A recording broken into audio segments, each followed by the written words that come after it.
Dobro jutro ili good morning to everyone. We will speak in English because it is the official language of the conference. It is international one with the international guests. First of all, on behalf of Green Art Incubator project team, I would like to thank you all for being here with us today, but also participants who give us a positive response and to share their thoughts about the possibilities of green transformation. My name is Jovana Karaulic. I am assistant professor at the Faculty of Dramatic Arts, and I am one of the project co-founder along with my colleagues, Ksenia Markovic, researcher at the Faculty of Dramatic Arts in Belgrade, and Vladimir Đurđević, climatologist and professor at the Faculty of Physics in Belgrade. In front of the GAI team with us today is Tijana Mićanović, project coordinator, and Nađa, conference producer, and of course Vukašin, our technical support on every conference. So from all of us, thank you again for joining us. Today, during different sessions, we will introduce possibilities of positive change and key eco steps of sustainable approach, as well as case studies of good practices in the field. And of course, I would like to mention that we would like to encourage you to actively participate in the event during the Q&A parts that will follow the presentation. Because of the time limitation of almost every session, I'm thrilled to give Zoom floor to my colleague and friend Vladimir, who will give us a short introduction and reflection on climate crisis and why it is important to be active in this field when we come to arts and culture. Thank you again.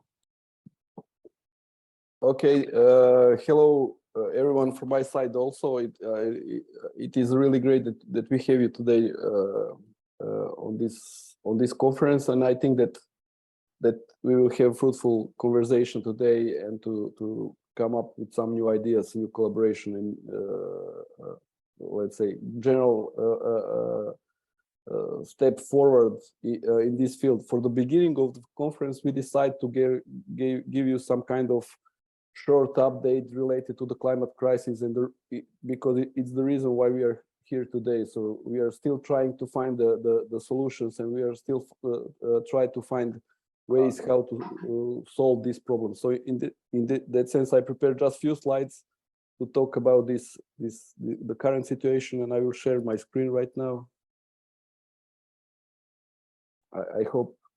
I hope you see my slides right now. So I will talk, since I'm a climatologist, I will talk about the current state of the climate right now, and I will show some numbers and some insights in terms of how the climate system are changing right now, and what are some kind of trends that we can observe currently. So I will start from this figure, which represent the global emissions of CO2, of carbon dioxide, okay? And the curve is starting in the beginning of the 90s up to 2022. So the last point, the red one, is the emissions for this year. As you can see, the numbers are not encouraging in terms that, again, this year we're gonna emit more CO2 in comparison to the previous year. So during the peak of the COVID pandemic in 2020, we see that we had this kind of decline of emissions by like a 5%. But next year in 2021, we bounced back on the track on which we was in the last few decades. And in this year, in 2022, even it is not finished, we know from estimates that emissions for this year is going to be high again, and it will be bigger in comparison to 2021, which is the main trend for many years in past. So that every year we emit more CO2 in comparison to the previous one. And on the other side, we know that if we wanted to solve this problem or to keep it in some kind of reasonable boundaries, that we should emit less and not more from year to year. So this first slide is our story, that even that we are trying to do many good things, we are still not on the right track in terms of climate. Because for the solving of this problem, we really need to see the decline of the emissions and not the increase of emissions year by year. So on the other side, we know that we have during this year, we probably have the biggest investments in renewable energy, many different initiatives around the world. We are trying to solve other problems, not only the climate one, but it is always it is not so easy, and it's not so straightforward how to do that. I will also present you this figure. It's again the red curve, which going up and down on this figure is CO2 concentration in the atmosphere. And what I want to present you with this figure is that negotiation related to the climate, mainly through the United Nations process, is really happening so long. If we look back, the negotiation started in 1995, and up to now, even we have like 27 years of negotiation. We didn't do almost anything in terms of CO2 concentration in the atmosphere, because right now the concentrations are like 50% higher in comparison to the pre-industrial levels. And I put the pictures of Angela Merkel because it is curiosity, but she was the president of the first COP that ever happened in 1995 in Berlin. So during this long time of period, like several decades right now, we still didn't do much cutting in terms of cutting our emissions and trying to keep the climate system under the boundaries that are reasonable. So it's really, on the one side, impressive, but on the other side, it's really depressing how hard it is to do this, and even that we had such a big effort, it's really what we've done is really not enough. Even more, we are on track that we in the same track we were being like 20 and something years ago. So that's the reason in general why we are speaking today about the climate crisis, because we know that what is happening, but we don't see any kind of solution, and it is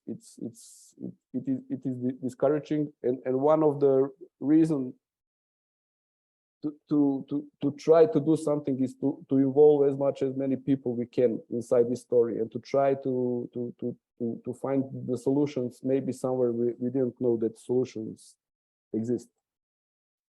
The next slide is about the temperature, because increasing the concentration of CO2, you increase the temperature of the planet.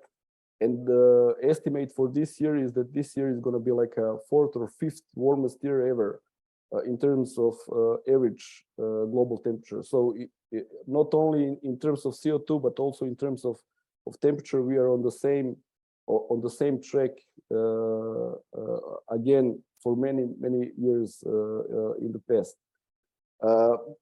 It's just a consequence of our practices, and our practices are related to the use of fossil fuels. So increased CO2 means higher temperature, and the higher temperature is direct consequence of that we emit more and more CO2, making this planet warmer and warmer. For the next few years, or maybe one decade, what we can expect is that we're probably going to pass this limit of 1.5 degree somewhere around 2034. So we are just so close to the moment in which we're going to pass this first limit that was set up by Paris Agreement. So even if we do best that we can, probably we're going to pass this record very soon. And if you ask climatologists about this limit and what they think about this limit, they think that this limit is already really dangerous in terms of how the planet going to react and how the society going to respond in terms of these changes. So currently, it's really hard to think about that we're going to stay below this limit of 1.5 degrees. So our best chances is probably to stay below 2 degrees, which is another number that we can find in the Paris Agreement document. So in that sense, we are really on a not encouraging path. We really should try to do our best to find solution, to implement solution, and to try to make things a little bit better in comparison to what's happening now. And just one more picture to show you how hard it is to follow some paths that are in line with the Paris Agreement. Again, we are looking in the CO2 emissions, and we are looking in a possible paths that can help us to stay below 1.5 degree. And the green line is the line that we should follow in terms if we want to stay below 1.5 degree in case that we start to reduce our emission in 2016. Okay, but the blue one is the one that tell us how our path should look in case that we should reduce our emission in 2020. And the red one is the emission reduction in terms if we start to reduce our emission in 2025. So in case that if we wait another 3 years to see this emission decline, we're gonna just have like a 1 decade to do the full decarbonization of our society, which is technically almost impossible. I mean, it's not almost; it's just impossible to do in 10 years to decarbonize our whole society. So in that sense, decarbonization in such a short time period will not probably happen. So as I said before, the limit of 1.5 degrees is really hard to achieve in this moment, and it's really not reasonable to expect that it's gonna be happen, because as I said, we are still on a curve on which we see that every year we emit more in comparison to the previous one. And in that sense, we have just maybe 2 or 3 years to start to decrease our emission, but that decrease should be extremely steep in terms to stay below 1.5. And in that sense, we are talking about the climate crisis. I mean, the crisis, even that we saw also during this year, many extremes around the world. We saw the floods in Pakistan again. We saw the floods in China. We saw the drought and floods almost in same time in Africa. The 1,000 people died in both events. We have several thousand died in Pakistan this year. We have several thousand died in Africa because of the floods and drought this year. In the Europe, again, we had a really strong heat wave.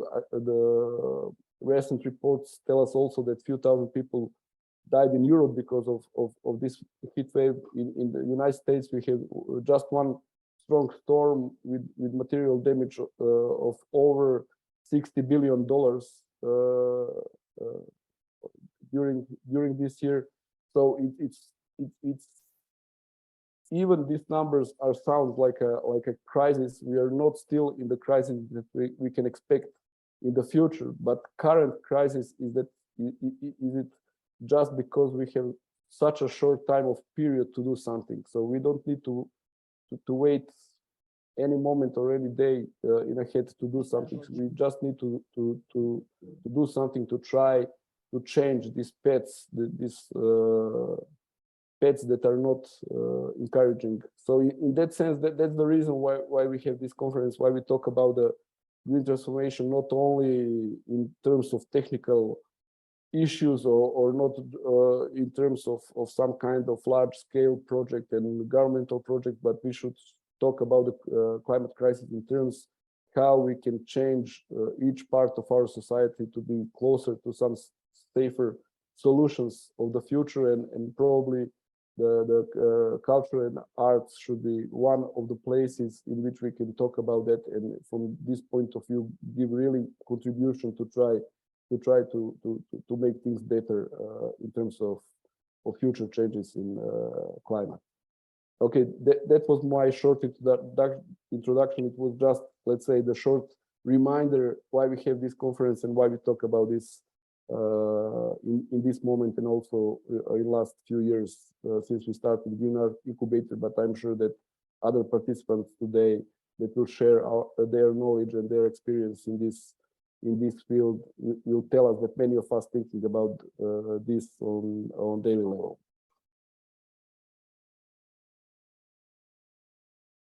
And maybe if you have some kind of question, because maybe some of you just want to ask some kind of technical questions related to the climate and these numbers, I would really happy to respond to that.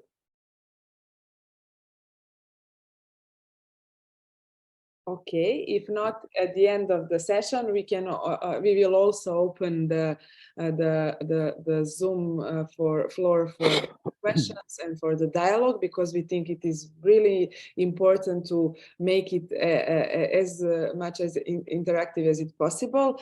As we heard, we are in the middle of the crisis, and we need to think how, and we need to start to think, or we need to understand how we can change traditional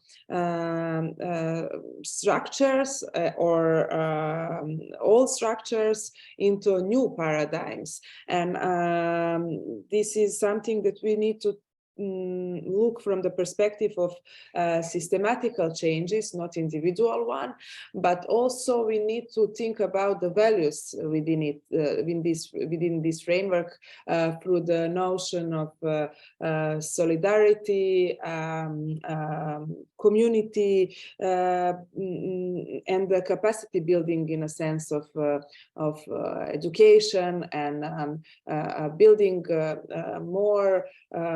building the knowledge, sharing the knowledge about options and new formats of transformation, which will be oriented towards solving this problem that we heard that we are living with. And in that sense, we thought that maybe it is important to share what is the Green Art Incubator as a platform, and why we try to join the forces and try to share potentials of transformation. And I will share the presentation that we prepared just to give you a short introduction about that, who we are.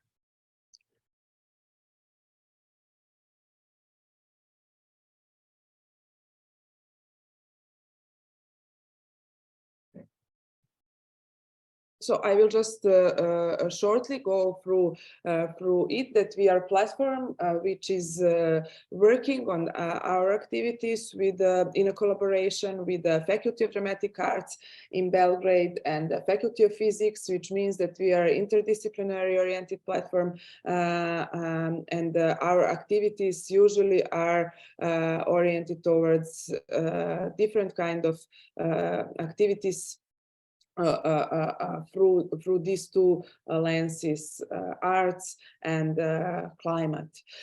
So the actions that we are doing is something that we think through the supporting the possibilities of cultural sector in the context of more active involvement in these processes by networking different stakeholders through incubator activities. The project aims to establish a learning platform. When I spoke about the capacity building, it is in our focus, which will raise community awareness of the importance of green concept. Also, our aim is to initiate more involvement of the professional community in environmental dialogue, and expected results pertain to promote, which is very important, green policy issues in public cultural discourse, and create a green initiative as an agent of change in the sector. So these two directions, capacity building and advocacy, is very important for us. I'm just not sure why. Okay, it's working. How we are trying to do this? The project consists of several segments that together make a whole centered on environmental education and capacity building, knowledge and skills in this area, with a special focus on eco-shift within the cultural sector, that we should be honest, failed to communicate adequately on this issue, and the reasons are really different, but maybe one of the theses from the theory is that until recently we didn't know how to feel and think about this topic. What we did and how our activities design look. We in last year did several segments of activities, several formats and different activities. One of them was research and mapping. We did a research with organization and stakeholders in the field of culture and arts. A digital platform, which is very important for us. It is a website aimed at organization and individuals that are carry our activities in this area. So all projects which are dealing and make a dialogue between eco topics and art are really have places at our platform. And we try to give bigger visibility to this kind of projects, which are still rare in our region. Then we worked at the toolkits. I will give it's deeper introduction of them later, but they focus on green opportunities in the cultural sector through specific examples and guidelines. We thought that toolkits are very important for our context, with a lot of different kinds of barriers, not just through the lenses of awareness, but also through the infrastructure issues and others. So all these things are stressed in our toolkits, and training and workshop, which were oriented to the representatives of institutions and organizations, and the trainings were led by experts from different disciplines who specialize in green transition. I will just give you a short scope of all of these aspects, all of these elements of the project Green Art Incubator. We did the research and mapping with institutions and stakeholders in the field, try to identify existing practices, weak spots, and try to analyze the whole context. This stage of the project involves the following activities: mapping institutions and organizations from different disciplines. We were oriented to the film, visual arts and theater, these three artistic fields, analysis of positive EU examples of practices in some countries. In West EU, these kind of practices are very developed, and in our region they are not. And we try to make comparative analysis of them and try to find the possibilities for our region, how we can implement all these approaches. We try to develop the research framework and the methodology that can be applied in other countries in region, and conceptualizing the survey form, which we share with institutions and organizations, and try to establish the first collaboration. working on it. And these are some of the examples how our research results were presented down in our research materials. I forgot to say that on our platform, all these materials are placed at the segment repositorium or titled materials, where it is completely free for downloading, and all you can use them for the further work or research or materials that you need. We also, in a digital platform, have that kind of possibility to make kind of a support for the institutions and organizations that are working on the activities in this area, with the view to increasing the visibility of existing and future practices. And we are really encourage all the organization to share with us their activities, because we try to make a network of projects that were already dealing with this topic. This is just a look of our platform, and there is also segment Climate Late Night. We were following the idea to make it more approachable, and try to make YouTube kind of conversation with the ambassadors from all around the world from the field of art.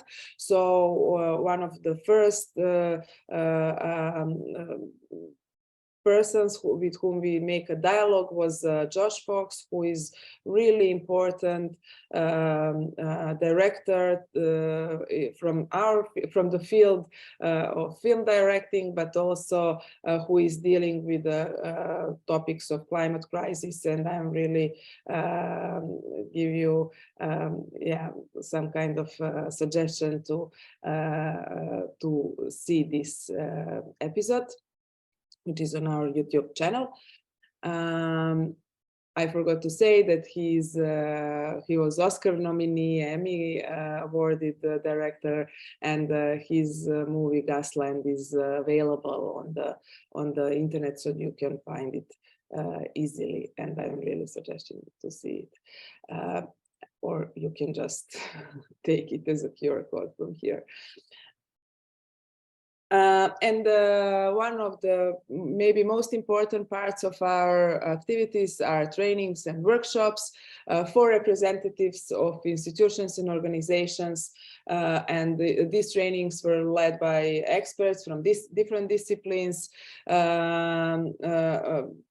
were involved in the capacity building segment, which includes programming and production skills development. In next year, we will do it even in a more deep way. We will try to organize residencies for the producers and the artists, and for the projects in development phase, how we can make them more green than they are.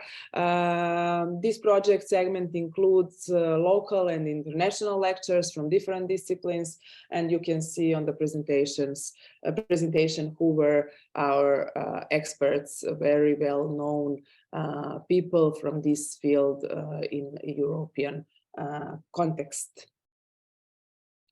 These are the photos from the workshop that we made, and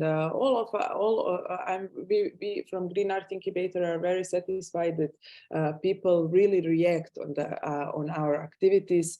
And on the last conference that we had in June, we had more than 80 application for the participation in the conference. It was in Yugoslav Kinotech, and it was really interdisciplinary event. Not people who were present were not just people from the field of arts and culture, but also from the different disciplines. And it was very important to us that we are doing this interdisciplinary like the interdisciplinary format. We also developed toolkits, and I will not use time now for them, because I will talk more deeply about them later. You can also take a photo of this QR code, because you can take them from our platform, and I hope you will use them. This is it about Green Art Incubator, and now we will reflect on our first stage, that was research, and then we will give you a short introduction about toolkits. Thank you. Okay, here I am again. I will give you just a few insights related to the research that we done making this service for the different cultural institutions in Serbia. Unfortunately, in Serbia, it would be better to have like a wider region covered by the research, but we will try to do that in the future. But probably the starting point in our journey, when I say our journey, I mean on the Green Art Incubator, was to see how the people feel and how the institutions feel about this problem, and where we are now in this moment. So I will just use few slides from this research result, and I also, as Joanna, I also would encourage you to go to our website, and in the section of materials you will find the full research results. It's really nice designed, and probably you'll find some interesting results there, and interesting insights. Maybe also you can try to make some conclusions a little bit different than ours. Okay, I will share now these few slides. Okay, on a full screen. So in general, what was my opinion about the results, and what was the picture that I created after this research? Okay, this is some kind of slideshow, but I will try to keep it like one by one. The first insight that I had, and maybe we expected something like that, is that in general the people in cultural institutions are interested in this topic. Somehow they feel that something should be done. Somehow they feel that something is wrong, even that maybe they're not technically experts to analyze the current situation of the planet and things like that. But somehow they understand that something is happening and that something should be done. But the way how they tried solutions are not so clear, and how they approach this problem is not so clear. And basically, I would make some kind of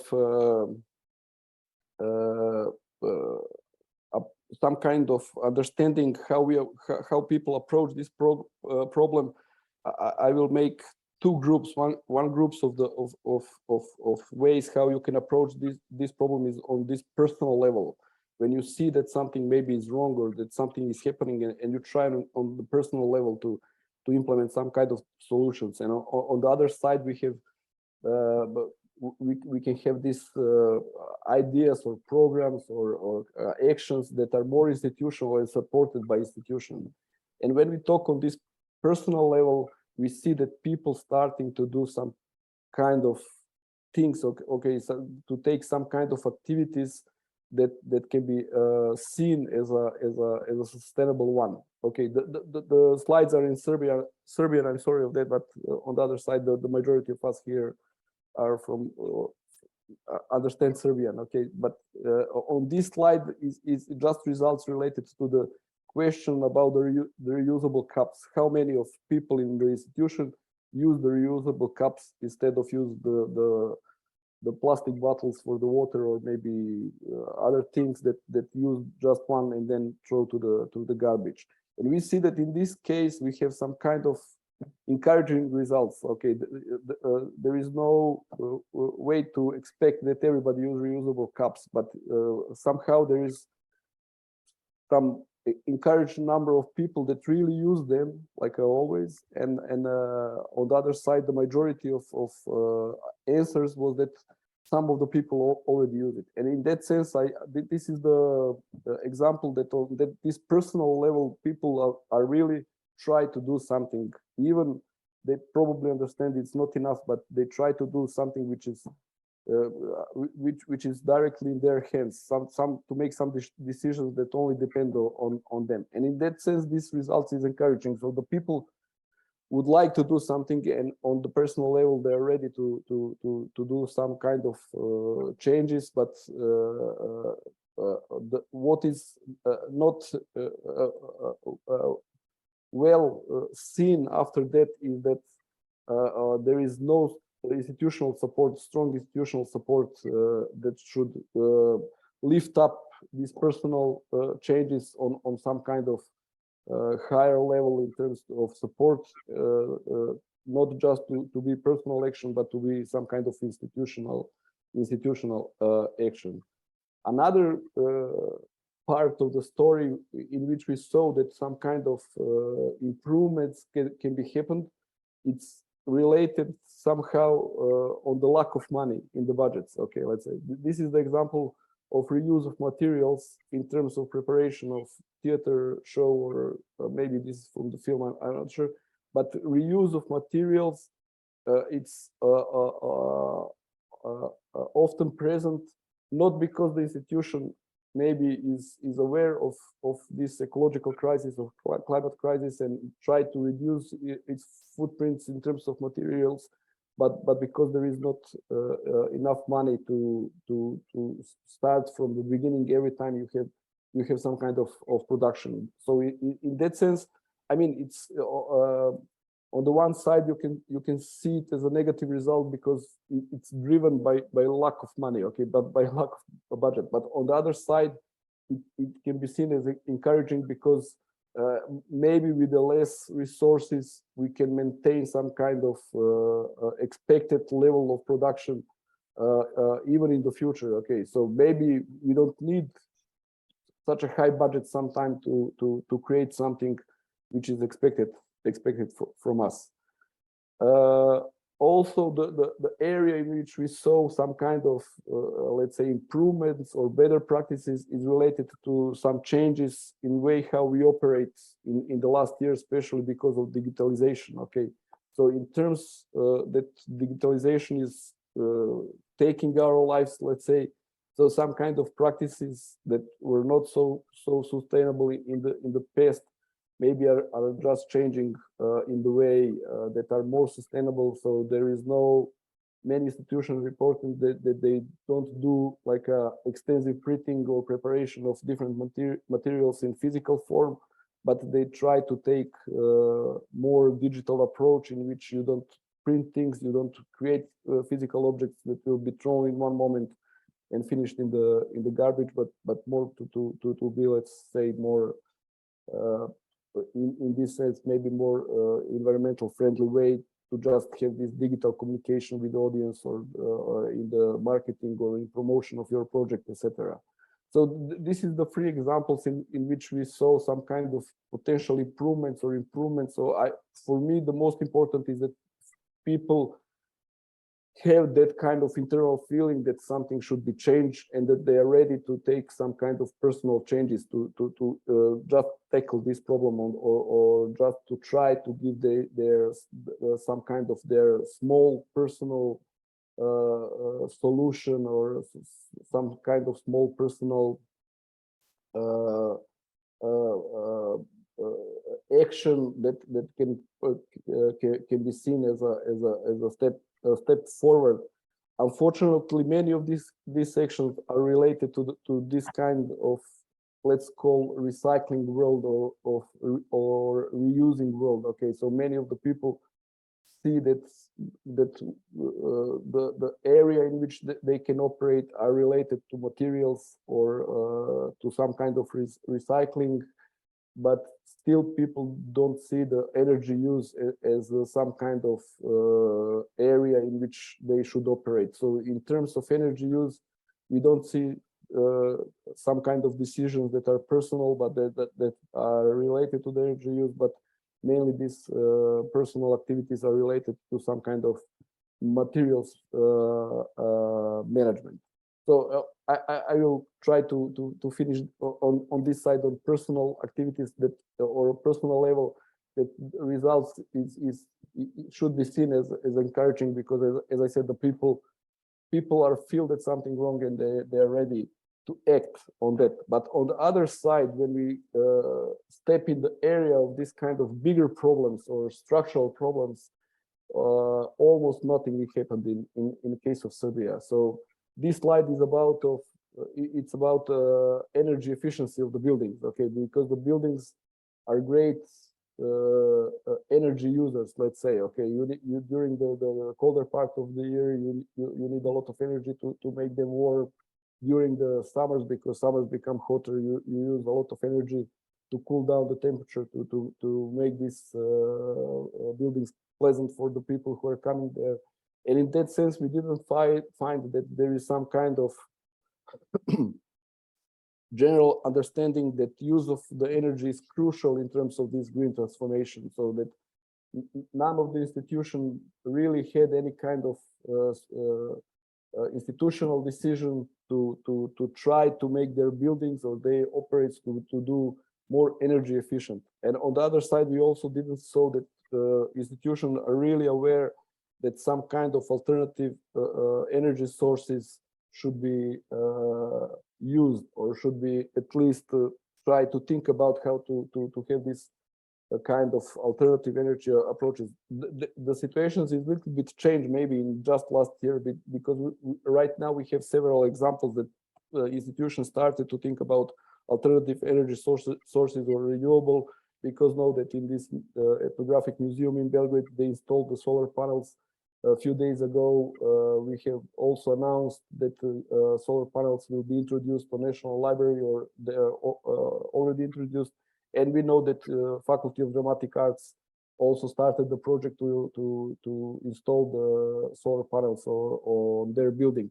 So this is also some kind of encouraging signals that institutions started to think about on this kind of institutional level, and try to make these personal feelings to make more robust, and to make more institutionalized, and not just the things that are based on some kind of personal decisions. That I saw also as encouraging, even that we are on the beginning. It's good to see that we have that, because our initial idea is to make this story about this green transformation to make it more institutional and not personal, just to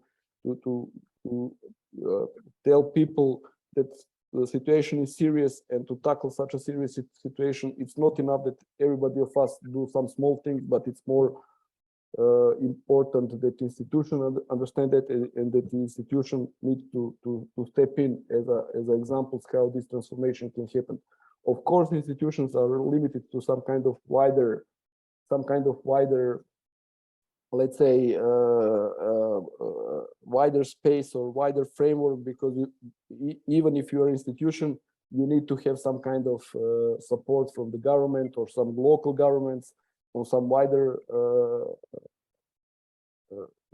groups or wider communities. And in that sense, I think that it is something on which we should work in the future to explain and to set up this field in which this green transformation will not be just the access or the understanding of single players, but more like a framework in which everybody should operate really easily, trying to find some kind of solutions for them. So I will just make one or two sentences to try to make some conclusion. I think what is happening right now in Serbia, especially when we're talking about this institution, cultural institution, is that some kind of transition is happening from this part of the personal actions institutional actions. But on the other side, I think that we really need to have some bold moves in near future and to make these institutional actions to make them more robust and more visible, and to prepare some kind of setup in which this can happen just as some kind of natural process and not some kind of excess in the way how they operates. That was from our research results, and I think that now Joanna will present you some insights from the toolkits, because that was the finishing part of our activities during the last year or two, is that we prepared these toolkits, and the starting point was these research results. I'm not sure. I am with the open mic.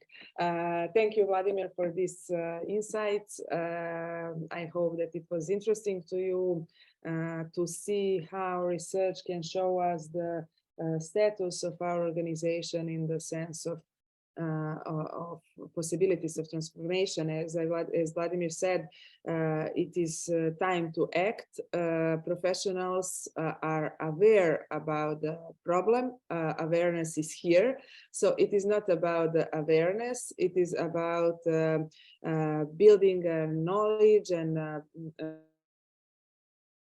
skills, how we can approach to this topic, to this issue, and how we can work on it.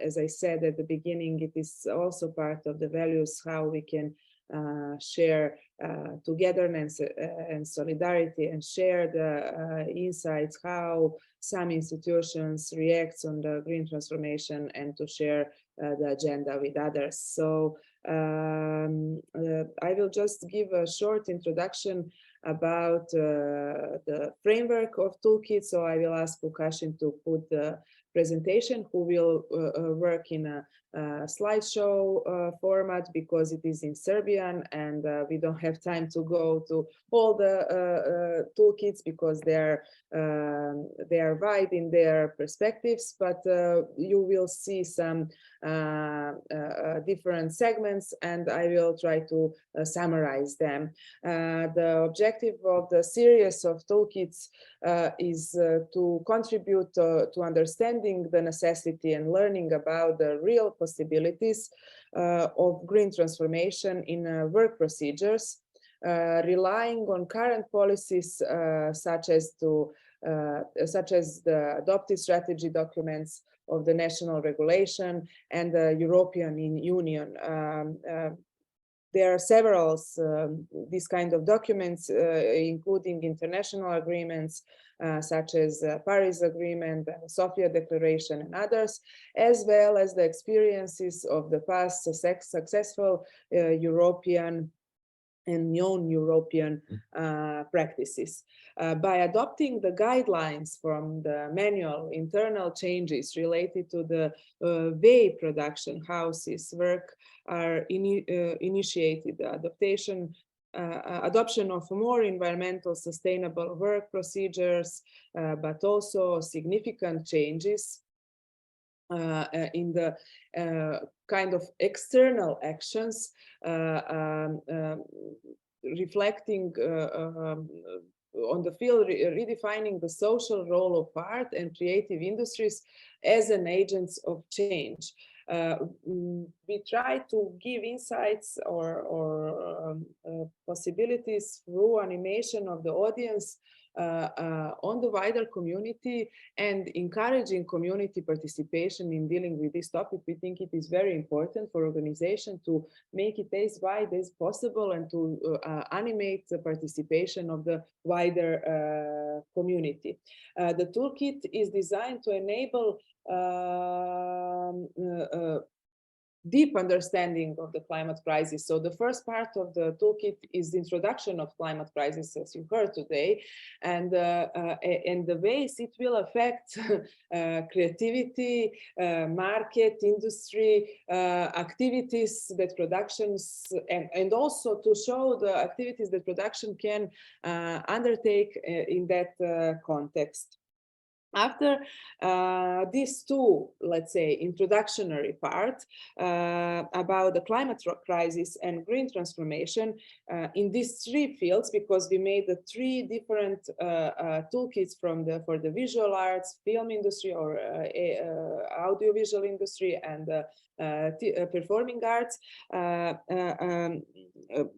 Very concrete guidelines and instructions related to the changes in organizational culture and shifts that should lead to the transition to an ecological and sustainable production model are shown. So at the end of the toolkit, an overview of important terms and concepts in this context and links to additional information are also provided, and we thought that it is super important to share this, let's say, dictionary of the most important notions in this, and to understand the notions that are really often in our public discourse, but very often we don't know what they mean. These are also, we can mention common elements for all three toolkits that we did. Beside, we should mention, for example, 5 reasons for change. The green transformation of the organization contribute to better preparedness of the organization for future legal changes, and they will come. We are witnessing the changes in our laws. Last year we got several very important laws from our government, and we really hope that these kind of changes will be included in our also cultural policy, new strategies and recommendations. So, for example, from the perspective of Creative Europe projects and Media Fund, also Euroimage, we already have boxes, not small boxes, that we need to fill for the green agenda of our project. So we have to be prepared for that. And one of the maybe most important reason is for the using these toolkits is to be prepared on time. Also, it implies savings on a long-term plan. I need to be clear on this. At the moment, it is something that we need to pay for the short time transformation. But when we are looking in a long period which is in front of us, there are savings, and there are a lot of studies that we can find on the internet who are showing us that big productions are doing the big savings through the green agenda and rethinking in that direction. Also, it is important to open new perspectives in terms of collaborative creativity, shared funduses or shared possibilities for example, set designs and costumes or different kind of collaborations between productions and organizations are really important for the savings or the growth in general. So it is one of the very important reasons why we should step in this approaches. So one of the very important reason also is to influence the creation of stronger connection between the sectors and the community, contributes to a better reputation and audience development processes. I'm not just talking about the image, but I am also talking about the platform as arts and culture as a platform for positive changes.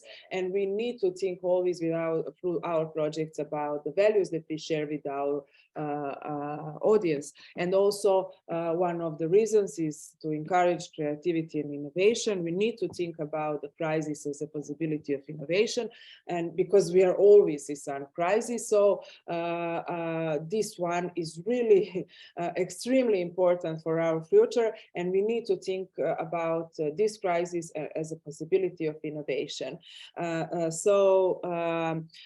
we come to the basic, I'm trying to speak as fast as I can because we are almost at the end of the session, but I will just share a few other thoughts about the basic guidelines in designing sustainable working procedures that you can find in the toolkits, where every creative process must contain an aspect of sustainability, eco-sustainability, I need to be precise, which is why from the beginning of the project preparation, green concepts must be incorporated in the artistic explanation, director's explanation, and the vision of the author's team regarding the design of the project. Budget need to be modeled through this perspective, and the results of the success of green transformation largely depend on the way of cooperation and communication within the team, but all sectors, not just one or two sectors who are dealing with this topic, but all sectors, all organizations need to be part of this, and accepting the green concepts in the production process. For example, I already mentioned set design, scenography costumes requires a kind of changes in working procedures.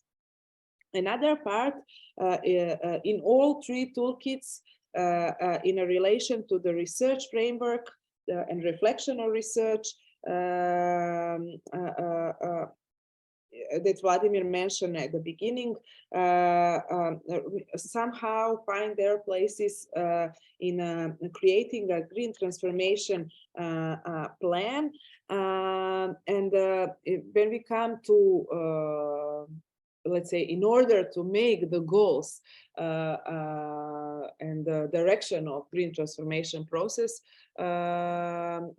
it is important to be clear to all people who are within the team, to employees, to make kind of official plan or document, like, for example, a manifest that all of them will accept and follow. Also, it is important to have a green ambassadors who will be responsible for advocating and visibility of the this eco shift. Also we need to think about the different kind of action plans that we work with our partners and support instruments such as available courses, online CO2 emissions, calculators, manuals, and etc. I'm not sure that I can go further.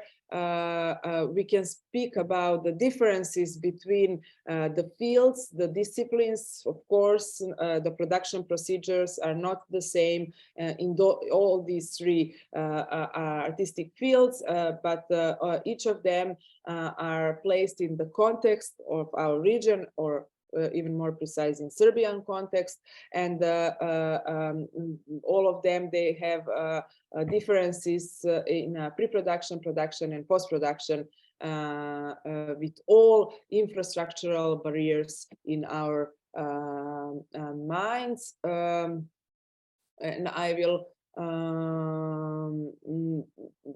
Yeah, I need to, I think that I need to conclude that I hope when you take these toolkits for your next project, it will be practical and easy to use, and that they will encourage institutions, organizations, professionals, production companies to a long-term but also exciting processes of green transformation. It certainly brings to us a lot of challenges and demands, but also, as I mentioned, new opportunities for innovation, creative action, cooperation, and establishing a stronger role, for example, of arts and culture in the community. So we don't have time to go more deeply in this, but I hope that I inspired you to have a look to our toolkit. So we are at the end of this session, but we need to open the for a few moments for a floor for you, because we try to make a network of contributors on this, as Vladimir mentioned, journey. So please give us reflection, comments, question, and we will try to answer as short as we can, because another session is waiting for us. Thank you very much. Sorry, Joanna. I will just switch for a short in Serbian, because we had one question in Serbian from Sabina in chat box. Sabina, pitanje je bilo u vezi ovih toolkitova gde mogu da se nađu. Ja sam poslao link na strani od Green Art Incubatora, postoji link gde postoje sva 3 toolkita, a što se tiče konkretnog koncerata, nažalost, nijedan od toolkitova nije posvećen toj, da kažem, produkciji u smislu muzičkih događaja i koncerata, mada postoje specijalizovani toolkitovi i takvi na engleskom jeziku, ali sam siguran da u sva 3 toolkita ćeš pronaći savete koji mogu da se efikasno primene i u slučaju organizacije koncerata. I mislim, ono što je isto najinteresantnije, na kraju svakog toolkita postoji dodatni spisak izvora gde ljudi mogu da dođu do korisnih informacija kako, recimo, pri organizaciji nekog koncerta mogu da smanje taj svoj ukupni ekološki otisak, a posebno taj, da kažem, energetski otisak, odnosno kako, na primjer, da se redukuje potrošnja energije, da se efikasnije koriste materijali, da se efikasnije možda uradi sama organizacija koncerta i tako dalje. Tako, nažalost, kažem, nemamo toolkit baš koji je posvećen koncertima, još uvek, koji je posvećen koncertima i održavanju takvih događaja, ali sigurno će u ovim priručnicima da nađeš neke korisne informacije koje će ti pomoći da napredujete u onome dobrom što već radite. Je li imamo neko pitanje možda iz...